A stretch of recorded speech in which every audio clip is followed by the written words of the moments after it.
ఉన్నారు? నేనైతే చాలా బాగున్నాను. ఈరోజు నా స్టైల్లోనే చికెన్ ఫ్రై ఎలా చేయాలో మీకు చూపిస్తాను రండి. చికెన్ ఫ్రై తెలియనోళ్ళు ఉంటారా? ఏంటి మాకు ఇది సోది అని మీరు అనుకోవచ్చు.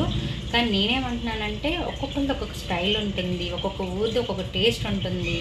చికెన్ ఫ్రై ఎన్ని వందల రకాలుగా చేసినా కూడా అబ్బా అనిపించేలాగా కొన్ని ఫ్రైస్ అయితే ఉంటాయన్నమాట. సో నేను ఈరోజు చేసే ఈ చికెన్ ఫ్రై మీలో ఎంతమంది మెచ్చుకుంటారో నేనైతే అనుకుంటున్నాను. సో చాలా సింపుల్గా ఎలా చేయాలో చూపిస్తానండి. అండ్ చికెన్ ఇష్టం లేని వాళ్ళు ఉండరు. సో అది సండే అంటే ఇంకా ఛాన్సే లేదు, కంపల్సరీ మన చికెన్ అయితే ఉండాల్సిందే కదా. ఇప్పుడు నేను చికెన్ ఫ్రై చేస్తున్నాను, వచ్చేసండి. మన ఛానల్ ఎవరైనా ఫస్ట్ టైం చూస్తే ప్లీజ్ సబ్స్క్రైబ్ చేసుకుని బాగా నచ్చితే ఒక లైక్ అయితే కొట్టేయండి. నేను ఈ వీడియో చేస్తా మధ్యలో ఒక చిన్న విషయం అయితే చెప్తాను.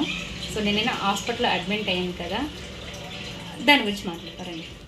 ఫస్ట్ అయితే స్టవ్ మీద బాండి పెట్టేసుకోవాలి.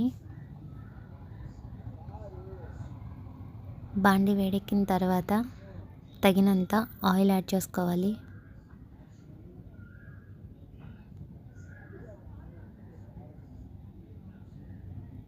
ఆయిల్ కొంచెం వేడెక్కిన తర్వాత శుభ్రంగా కడిగి పెట్టుకున్న చికెన్ యాడ్ చేసుకోండి.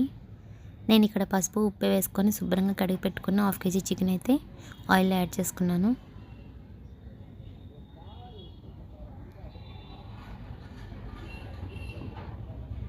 ఒకసారి బాగా కలుపుకోవాలి. కొంచెం సాల్ట్ యాడ్ చేసుకుందాం, ముక్క తొందరగా మగ్గుతాకి.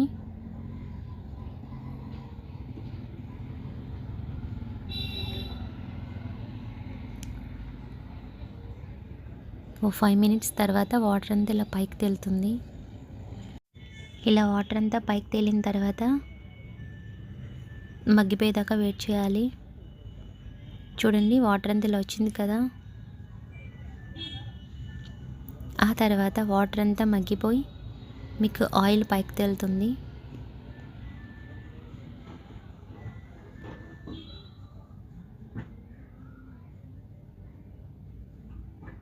ఇలా వాటర్ అంతా మగ్గిన తర్వాత సన్నగా కట్ చేసుకున్న పచ్చిమిర్చి వేసుకోవాలి. చిన్న ముక్కలు కట్ చేసుకున్న ఆనియన్స్ వేసుకోవాలి, 2 ఆనియన్స్ పెద్ద సైజు. ఈ ఆయిల్లోనే మనకి ఆనియన్స్ బాగా మగ్గిపోతాయి.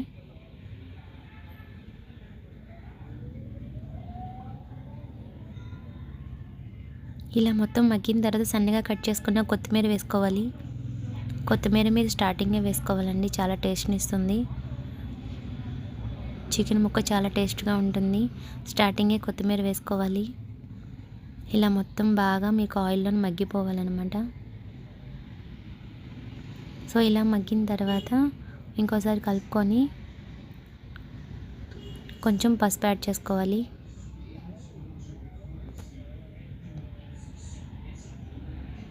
కొత్తిమీర అలా వేయటం వల్ల చికెన్ ఫ్రై చాలా టేస్ట్గా ఉంటుంది. ఒకసారి మొత్తం కలుపుకోండి. ఇలా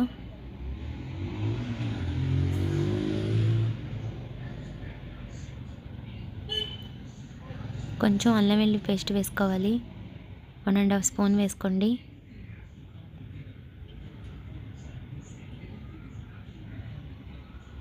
ఇలా బాగా కలుపుకోండి. కింద అడుగంటుతూ ఉంటుంది, మీరు వెంటనే కలుపుతూ ఉండండి.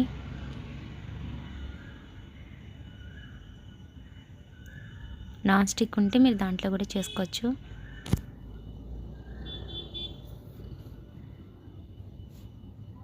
దీంట్లో ఒక చిన్న చిట్కా ఉంది, మీకు చెప్తాను. ఫస్ట్ అయితే కారం 2 స్పూన్స్ వేసుకోండి. ఇక్కడ నేను చికెన్గా వాడే మసాలా ఇదేనండి, ధనియాలు, గసగసాలు, చెక్క, లవంగాయి. చాలామంది చాలా మసాలాలు వేస్తారు, అక్కర్లేదండి. ఇలా ఒకసారి మీరు ట్రై చేయండి, చికెన్ చాలా టేస్ట్గా ఉంటుంది. సో వీటిని దోరగా వేపుకుందాం. ఎక్కువ వేపక్కర్లేదు, దోరగా వేపితే సరిపోతుంది. చికెన్ మసాలా ఇదేనండి, చాలా నాకు ఇష్టమైన టేస్ట్ని ఇచ్చే చికెన్ మసాలా అయితే ఇదే. చాలామంది లవంగాలని ఇంకా చాలా వేస్తారు, అన్నీ అక్కర్లా. ఈ 4 మీరు వేసుకోండి, చాలా టేస్ట్ వస్తుంది. ఇలా లైట్గా వేపిన తర్వాత దీన్ని పొడి చేసి పక్కన పెట్టుకున్నాను నేను. అంతే, దీన్ని పొడి చేసి పక్కన పెట్టుకున్న తర్వాత 2 స్పూన్స్ చికెన్ ఫ్రైలో యాడ్ చేసుకోవాలి. ఇప్పుడు ఇది చాలా మంచి స్మెల్ని ఇస్తుంది, చాలా టేస్ట్ని ఇస్తుంది. ట్రై చేయండి, ఇంట్లోనే ఎప్పుడు మనం స్టాక్ పెట్టుకోవచ్చు. నేనైతే ఎప్పుడు 1 month దాకా నాకు స్టాక్ ఉంటుంది ఎప్పుడు. చూడండి ఒకసారి మసాలాలన్నీ వేసుకున్న తర్వాత నీట్గా ఇలా కలుపుకోవాలి. కింద అడుగంటకంట వెయిట్ చేయండి. మంట కొంచెం తగ్గించుకోవచ్చు. ఇప్పుడు లాస్ట్లో కొంచెం కరివేపాకు వేసుకోవాలి. చికెన్ మసాలా బయట నుండి తీసుకొచ్చి వేయకుండా మీరు ఇంట్లో ఇలా ట్రై చేయండి. మీరు అనుకునే కంటే కూడా ఎక్కువ టేస్ట్గా ఉంటుంది.